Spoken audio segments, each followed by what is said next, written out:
अस्सलाम वालेकुम, कैसे हैं आप सब लोग। जैसे कि आप लोगों को पता है कि हमारा चल रहा है प्रिपरेशन वीक और ये हमारा प्रिपरेशन वीक है। ठीक है, बाजार में घूमना फिरना ये प्रिपरेशन वीक ही है हमारा। इससे यूनिवर्सिटी बंद है तो हमारे लोग यूनिवर्सिटी से नहीं आ रहे। हम आवारागर्दी करने रात को निकलते हैं क्योंकि उसकी वजह ये है कि जैसे कि मुझे फील होता है कि मेरे जो शहजादे हैं वो हमारे घर में किराएदार हैं। सुबह जो है तैयार होके चले जाते हैं काम पे, वापस आते हैं, शाम को खाना खाते हैं, चाय पीते हैं, मोबाइल चलाते हैं, फिर सो जाते हैं, दूसरे दिन फिर काम पे चले जाते हैं। तो बस फिर यही होता है कि जब मौका मिलता है मौके से फायदा उठाती हूँ और मैं कहती हूँ नहीं मुझे चलना है। और एक तो हमारा मेन पर्पस जो था मार्केट जाने का, एक टेलर के पास जाना था और साइज़ लेना था कपड़ों का। वो मेरे हस्बैंड के कपड़ों का साइज़ था और हमने सिलवाने किसी और जगह से थे।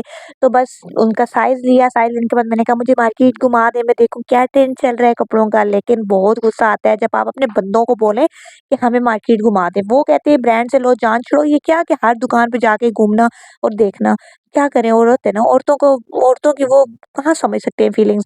लेकिन असल में बाज़ार में इसलिए जाने की सबसे बड़ी वजह ये नहीं होती कि वो कहते हैं कि अंदर बहुत रश होता है। लेकिन हमने सुना था कि मरियम नवाज़ साहिबा ने बाज़ारों की कंडीशन को बिल्कुल चेंज कर दी है। तो हमने कहा चलो देख लेते हैं, देखने में क्या बुराई है। लेकिन मैं किसी पॉलिटिशियन को कहीं भी मुझे कोई भी पॉलिटिशियन बिल्कुल पसंद नहीं है। अगर पसंद है तो अपनी हद तक है, वैसे नहीं है। लेकिन मैं आपको ये बताऊँ कि मुल्तान का वो बाज़ार है जहाँ पे आप जाते हैं और अंदर होने को आपको तकरीबन 1 घंटा लग जाता था। लेकिन आज इतना कोई रोड साफ था, बिल्कुल इन्होंने इधर जो है ना सिर्फ जा सके है ट्रैफिक और वो दूसरे रास्ते से निकल सकती है वापस। पहले जब जाती थी ना वापस आने जाने वाली ट्रैफिक एक ही रास्ते से जा रही होती थी और गाड़ियाँ फँस जाती थी, दरमियान में इतना टाइम लग जाता था। लेकिन इन्होंने बड़ी गाड़ियों को ज़्यादा अलाउ भी नहीं किया हुआ, बिल्कुल क्लियर रास्ता है, इतना कोई मज़ा आता है शॉपिंग करने का। हमने जब जा रहे थे तो दुकानें ज़्यादातर बंद हो रही थी, तो फिर बस 1-2 दुकानें हम लोग घूमे और बस एक एस्टिमेट भी लेना था कि कपड़ों का ट्रेंड क्या चल रहा है। तो बस ऐसे ही फिर वापस आ गए, घर आए, वापस आके मूवी देखी। हम कौन-सी मूवी देख रहे हैं, आप लोग भी देखें, हमारे साथ चलें। ਲੈ ਪੁੱਤ 1100 ਹੈ ਆਪਣੇ ਲਈ ਸੋਹਣਾ ਜਿਹਾ ਸੂਟ ਲੈ ਲਈ ਮੰਮੀ ਜੀ ਮੈਂ ਨਹੀਂ ਲੈਣੇ ਬਹੁਤ ਜ਼ਿਆਦਾ ਹੈ ਨਹੀਂ ਪੁੱਤ ਰੱਖ ਲੈ ਅੱਛਾ ਜ਼ਿਆਦਾ ਹੈ ਨਹੀਂ ਨਹੀਂ ਮੰਮੀ ਜੀ ਮੈਂ ਸ਼ਗਨ ਨਹੀਂ ਮੁੜੀਦਾ ਲੈ 100 ਤਾਂ ਰੱਖ ਹੀ ਲੈ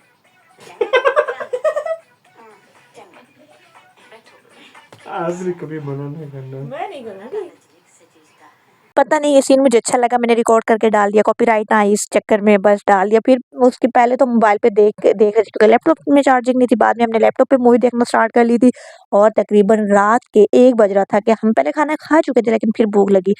तो फिर मेरे बंदे ने मुझे कहा नहीं, शहज़ादे हज़ूर को कुछ खाना है तो वो खा के ही सोएँगे। तो फिर उसके बाद हमने ऑर्डर किया, ऑर्डर आने में भी उन्होंने कहा कि 25 मिनट लगेंगे। फिर उसके बाद हमारा ऑर्डर आया, ऑर्डर आने के बाद हमने खाना खाया, खाने के बाद अच्छा मूवी कोई इतनी लंबी थी कि वो ख़त्म होने का नाम ही नहीं ले रही थी। जब तक उनका मूवी ख़त्म नहीं होगी और मेरा पिज़्ज़ा और मेरा जो है सैंडविच ख़त्म नहीं होगा, आप भी सो नहीं सकते। तो मैं सुबह मैंने पेपर की तैयारी करनी, क्या तैयारी करती हूँ मैं, आजकल यही हो रहा है, मेरी प्रिपरेशन वीक चल रही है। मैं अपने व्लॉग को यहाँ पे एंड करती हूँ। अपना बहुत सारा ख्याल रखिएगा। Tata, bye bye.